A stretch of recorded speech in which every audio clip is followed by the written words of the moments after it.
Common Council for Tuesday, August 13th, 2019 is now called to order. On this evening's agenda are two ordinances, CPO 2019-49, which is an ordinance appropriating 2019 budgets for the operating expenses and salaries of grants and special revenue funds for Commission for Women of the City of Gary for the fiscal year beginning January 1, 2019 and ending June 30th, 2020. Sponsored by Mayor Karen Freeman Wilson and Angie Hayes, City Controller. And CPO 2019-50, an ordinance approving an additional appropriation for the General Fund 101, sponsored by Mayor Karen Freeman Wilson and Angie Hayes, City Controller. Wow, we've got just about everybody here this evening. Our Council President, Mr. Ron Brewer, Councilwoman of the 6th District, Lavita Sparks Wade, Councilman at Large, Mr. Herb Smith, Councilwoman of the 1st District, Rebecca Wyatt, Councilman at Large, Mike Brown, Councilwoman of the 5th District, Linda Barnes Caldwell, Councilman of the 2nd District, Mr. Michael Proto. We have our Council Legal Advisor, Attorney Renzo Williams, and our Council Financial Advisor, Mr. Virgil Moore. Our Mayor is here. So, hey, so we're all here and we are ready to go. CPO 2019-49, we're ready.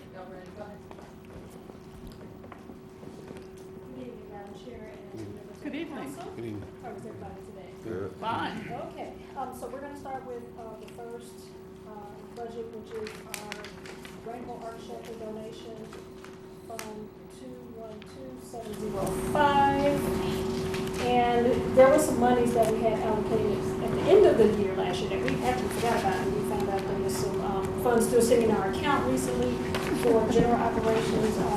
We're planning to use that to cover the cost of the Indiana Coalition Against Domestic Violence travel for some of our staff members to attend in October, and a subscription for our renewal subscription for the National Coalition Against Domestic Violence for that account. Our next grant is a new grant that we reapplied for this year, was awarded that began on July 1st and ends next June 2020, June 30th, and it's in the amount of $15,401, and it's for furniture for all of the units in the Rainbow Art Shelter, and will be about $1,500 left that will be allocated for food. For what? Food. Okay. Our next grant is the Domestic Violence Prevention and Treatment Grant, which began on July 1st and will end June 30th of 2021. And the allocation that you see here covers salary for 3 caseworker advocates, benefits, printing material because we have to do outreach as part of that grant, contractual maintenance, and repairs to equipment in the building.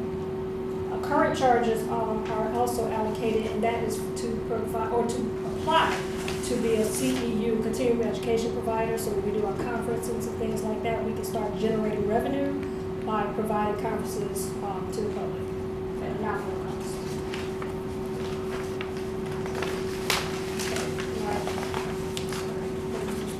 Our last budget is the STOP grant, which also began on July 1st and ends next June 30th. And it's for part-time victim education advocate, and it covers salary, benefits, and also print material in this grant. And that is all of our grant funding for this later this evening. Anyone have questions? Nope. Nobody? Mr. Moore? No one? Okay. Good work. Thank you. Thank you very much. All right, 2019-50. An additional appropriation for the general fund.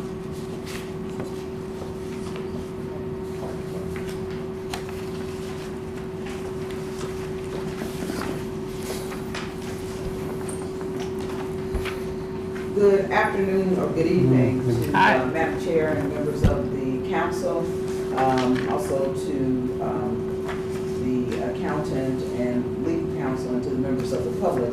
This is an additional appropriation, and let me say, today Curtis Whitaker met with DLGF and with the State Board of Accounts, and we're not even sure that it is required. But because we know that the U.S. Steel agreement is expected to close, we did not want to delay the process. And so we will know for certain we will have the final answer. Because it's a bond, they don't believe that an additional appropriation is required. But because we did not want to delay this, we put this before the council, and essentially it is the provision for the additional $15 million that will come as a result of the U.S. Steel advance prepayment of the pilot in lieu of tax increment, and or payment in lieu of tax increment. And while the number is 28 million, it is done on the same theory that we have to do our normal appropriation, because if you do the 28 million, you will then get the 15 million. The 15 million will simply go to cover the deficit that is related to vendor payments, that is related to salaries, that is related to the other expenses of the city. So it's not like we're gonna have $28 million floating around. I assure you we won't. And $15 million, and it will essentially cover salaries for the rest of the year, and ultimately the payments of our TAWs. We have a $20 million TAW payment coming due at the end of the year. And we want to make sure that we're in a position to cover it. Now, here's what I would tell you, that unless the sale leaseback agreement is finalized, that full 20 million won't be covered. Only 10 of that will be covered. But we're trying to get there, and this is one of the things, because of the U.S. Steel agreement, that gets us there. Okay. Questions, council members? Madam Chair, Yes.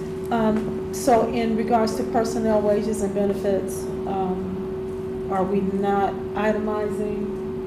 Well, it's the personnel wages and benefits that are already in the salary. So we're not Okay, changing any wages, we're not adding to anything. We're just covering what is already in the budget. okay, so then that would be it would be then a deficit Correct. had we, Correct. if we do not have. In the absence of this, we're looking at, almost $40 million deficit. This takes us down to about 17 million. And again, the $20 million TAW is really the major expense that's sort of left out there. Okay, and then the supplies, is that? To cover existing supplies. All of this is existing. Everything stuff. is existing. Yes, there is Okay. nothing that is being added Okay, to the budget. This is the coverage of existing budget. But there needs to be an additional appropriation so that we can utilize the money in this year. And you're saying it's possible we didn't really need to do it anyway, but we're just gonna do it. It's possible that DLGF thought that, they weren't sure that we needed to do it, but I didn't want us to not have it and then to get the money and then say, well, we've got to wait another 30 days. Because we in gotta order do to- this. Because we've got NIPSCO, AT&T, folks like that. Okay. Anybody, questions? Council members? Madam Chair, so Mayor, is it safe to say we should pass the ordinance based on the information that you gave us, just to be on the safe side? Well, I will know by Tuesday Okay, whether or not it's required. okay. Yeah. All right. Okay. And if it is not required, we will ensure that Curtis is here to explain Okay. why it's not required, because he's had a conversation with the DLGF. Okay. Mr. Nowacki? Yes, in the mayor's comment sheet mentioned that while the U.S. Steel funds are going to be coming through, that the anticipated funds from the sale leaseback may or may not.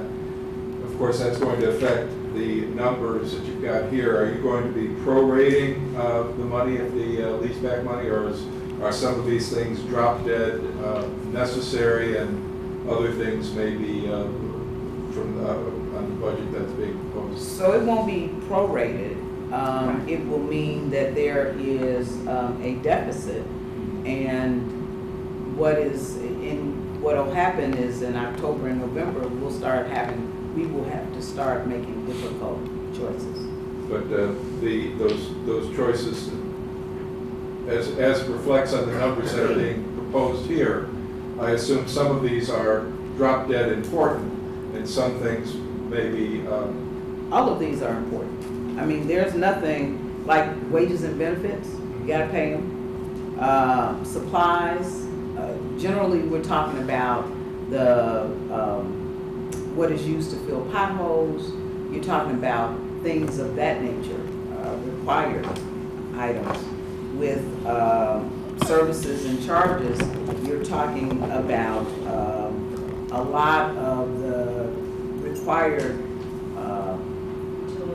utilities, AT&T, well, that's a utility, but you're talking about phone, you're talking about NIPSCO, you're talking about those charges.